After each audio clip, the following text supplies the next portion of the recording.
Salut les mélomanes et bienvenue dans cette nouvelle vidéo. Aujourd'hui j'ai le plaisir d'être avec la grande chanteuse lyrique et québécoise Marianne Lambert. Merci d'avoir accepté mon invitation sur cette chaîne pour parler des plus grands airs donc pour soprano coloratour parce que t'es toi-même soprano. Je pense que oui, T'es toi-même soprano coloratour oui. Donc voilà, je me suis dit que ça tombait bien. Aujourd'hui on est dans le théâtre Gralin de Nantes. Alors oui. bon, c'est pas parce que forcément que je travaille ici. Quoique, mais c'est parce que en ce moment t'es pas mal ici, c'est un petit peu ta seconde maison. Oui, c'est vrai, ça fait quand même deux années de suite que je suis invitée. Donc du coup t'étais sur Hamlet récemment. Oui. Tu es toujours un petit peu sur Hamlet, on va en reparler. Et sur Bonjour Monsieur Haydn, qui est un concert avec des extraits donc, de Haydn et de Mozart. C'est pour ça que j'ai la chance de t'avoir croisé donc, ici. Oui. J'ai la chance qu'on fasse cette confiance-là, puis qu'on me donne cette opportunité-là aussi de chanter tous ces airs, ces grands rôles absolument formidables. Donc avant de rentrer dans le vif du sujet avec le top des plus grands airs pour soprano coloratour, je voulais savoir qu'est-ce que c'est pour toi être une soprano coloratour? Bien, en fait, d'abord, le terme colorature, c'est simplement pour décrire une voix qui est agile, qui a une facilité de faire des vocalises, donc c'est-à-dire de chanter des traits d'une façon rapide et avec vélocité. Donc, dans les faits, ça peut même s'attribuer à des mezzos, par exemple. Un peu comme le Barbier de Séville, Rosina, ou dans la Cenerentola de Rossini. Mais il peut y avoir plusieurs types de sopranos qui sont colorature. Soprano dramatique colorature, alors ça c'est l'ultime reine de la nuit idéale, ce qu'on aimerait, elle a des voix plus larges. Oui, c'est ça, j'imagine. Et du coup, ça dépend du rôle en fait que tu as ou pas du tout, ça dépend juste de la technique vocale? Il y a une question physique aussi, la façon comment on est construit, tout ça, on n'a pas grand-chose à faire par rapport à ça. Puis, c'est souvent, pas toujours, il y a toujours des exceptions, mais souvent les sopranos dites colorature, légers, un peu comme moi, souvent on est des petites personnes. Là, ça paraît pas assise, mais dès que je me lève, ça fait... Et oui, il y a une partie aussi technique, c'est-à-dire de trouver cette vélocité-là aussi, cette agilité-là dans la voix aussi. Même si je suis soprano colorature, parfois je vais être appelée à faire des rôles qui ne le sont pas nécessairement. Voilà, donc en tant que colorature, tu peux t'adapter un petit peu. Oui, mais c'est bien. Ouais. Est-ce que tu as toujours voulu être soprano colorature ou justement tu es devenu au fil du temps, au fil de tes études peut-être, tu es devenu comme ça petit à petit ou... En fait, je ne l'ai pas choisi. Tu l'as pas choisi. Je n'ai pas choisi. Mais en fait, quand j'ai commencé mes études en chant lyrique, au tout début, là, j'avais 17 ans. Là. Donc, moi, j'avais vraiment... là, j'ai juste le mot en anglais. Vas-y, dis quand même. Un background, donc j'avais juste... Attends, comment je peux dire ça? Un parcours? Mon parcours, oui. Ouais. C'est pas plus compliqué ça. Voilà, moi, le chant classique, je connaissais pas ça du tout. C'était pas du tout dans ma culture familiale. Ton background. Mon background. Puis moi, j'avais auditionné avec du Laurent Fabian. Fait que j'étais vraiment... moi, c'était la culture populaire. C'est pas pareil, mais c'est une super chanteuse, ceci dit. C'est une très bonne chanteuse. Oui, mais elle a quand même eu une formation classique, il me semble. Voilà, alors je m'étais inscrite en chant classique pour travailler ma voix. Puis finalement, je me suis fait prendre au jeu, j'ai adoré, tout ça. Et ma professeure de chant m'avait donné comme défi qu'à chaque session, on devait monter d'un minimum d'un ton. Quand j'ai commencé cégep, j'avais plus ou moins le registre d'une mezzo parce que j'avais pas appris à travailler ma voix de tête. Bon, on pensait que j'étais mezzo. Non. Non. Je voulais te demander aussi, est-ce que être une soprano coloratour à l'opéra, c'est encore quelque chose de plus que les rôles de soprano coloratour à l'opéra? C'est pas simple. Ouais. C'est pas simple. Puis, c'est que ce qui est difficile, c'est que c'est souvent accompagné de très, très longs ans, c'est très virtuose, c'est très olympien. Ouais, puis c'est souvent des rôles très... c'est chargé. Chargé. C'est pas des seconds rôles, c'est pas... trop. Des fois, on aimerait bien. Je rigole, je fais des blagues, évidemment. Je suis très reconnaissante pour toutes les fois qu'on me donne cette chance puis cette confiance-là de faire ces grands rôles. Et donc, en parlant de grands rôles... Oui, je me suis un peu téléporté. Oui. S'il y a bien 10 morceaux à connaître du répertoire pour soprano colorature, c'est l'occasion de se faire un petit top. Allez, c'est parti.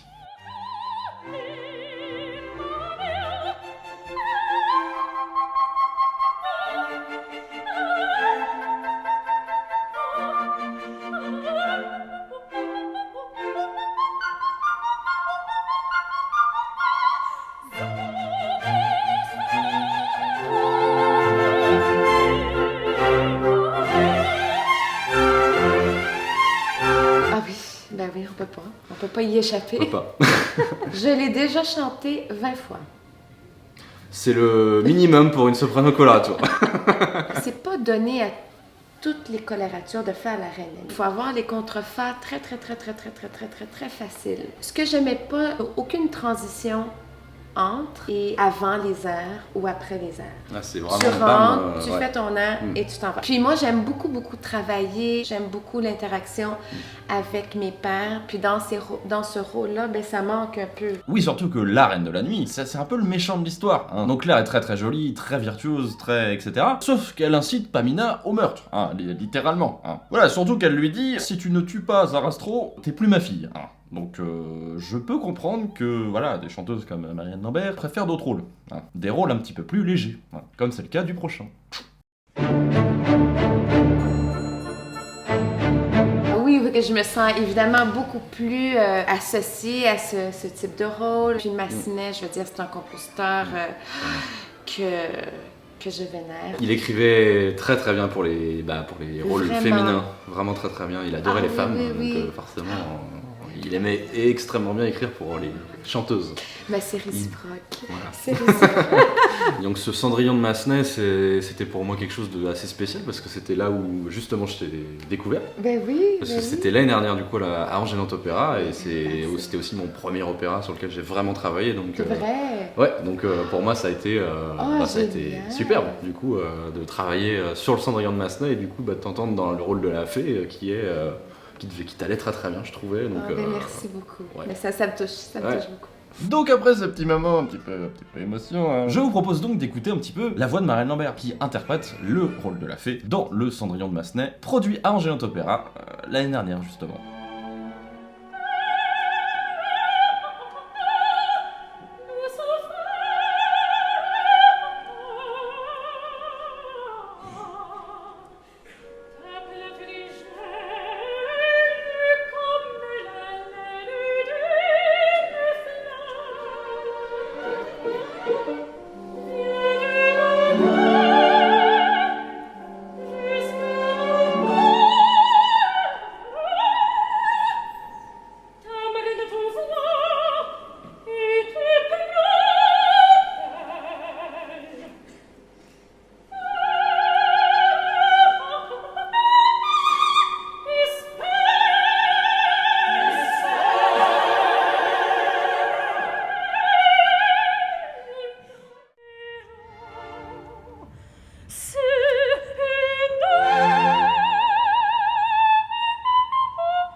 tu as chanté aussi? Que j'ai déjà chanté, mais en concert. J'ai pas eu la chance En encore opéra. de le faire en opéra, mais... Peut-être. Alors du coup... Écoute, mais c'est sûr que si on me le propose, c'est oui tout de suite. Je trouve très amusant de chanter Rossini. J'aime bien rire, puis c'est dans mon ADN. Question de caractère, ouais. De caractère, ça te correspond voilà. bien, ouais. Oui, exactement, oui. Rosina, en concert plusieurs fois, en opéra jamais, mais n'importe quand. J'attends. Opéra hyper connu aujourd'hui, Le Barbier de Séville n'a cependant pas eu une première facile, hein, on peut dire. Il a littéralement été un échec. Sauf que pour cet air en particulier, Una Voce Poco Fa, qui se situe donc dans le deuxième acte, il a été un petit peu sauvé. Puisque juste avant, on a aussi un des plus grands tubes de l'opéra, avec l'air de Figaro. Largo al factotum, c'est ça?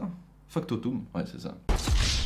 Donc, ça a permis quand même au public de se calmer le temps de l'air de Figaro. Et du coup, d'après les témoignages, l'air donc de la soprano a été à peu près le seul air donné dans des conditions à peu près normales. Enfin, audibles quoi. Et donc c'est le seul air qui, à l'époque de la première, a eu droit à un véritable triomphe. Et Rossini, qui se trouvait au pianoforte pour diriger les récitatifs, croyait que c'était pour lui. Donc du coup, il s'est levé et il a salué le public. Et donc il s'est rendu compte forcément que les applaudissements, c'était pas trop pour lui. Il s'est rassis.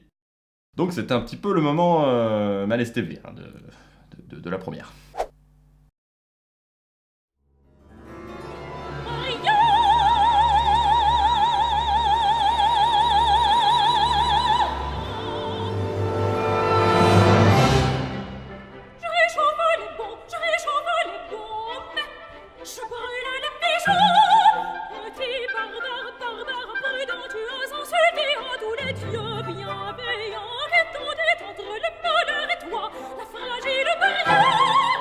Mais non, mais ça, c'est un air absolument formidable.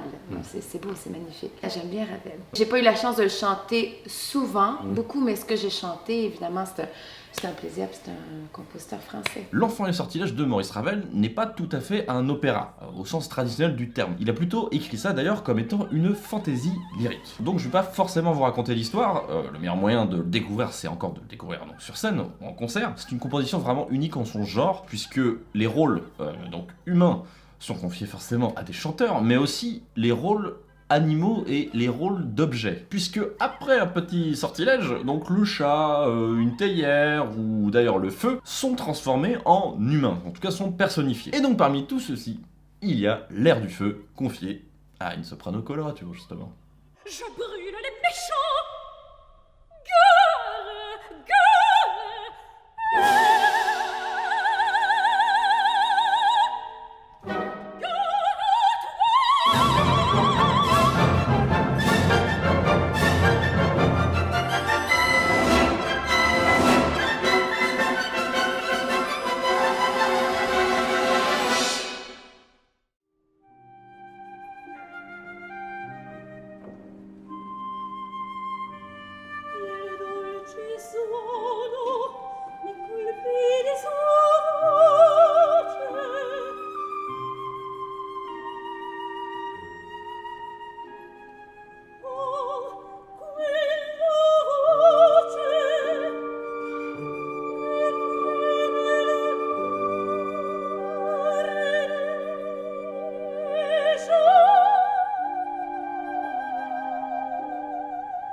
Dans le côté surnaturel, on a la scène de la folie dans Lucia di Lammermoor. Est-ce que tu... Ah ben là, j'ai pas beaucoup d'expérience dans cet air, mais je chéris un rêve. Je pense que pour approcher Lucia, faut pas seulement être colorature, mais ça prend une maturité vocale, physique et mentale. Parce qu'après, de faire des traits, des vocalises...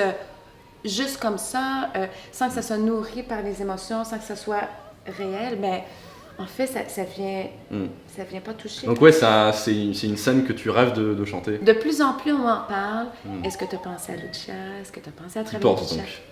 Fait que je pense que c'est ma prochaine étape. Ok, c'est annoncé sur cette chaîne. Attention, Lucia di Lammermoor, à venir. Objectif Lucia incoming. Voilà.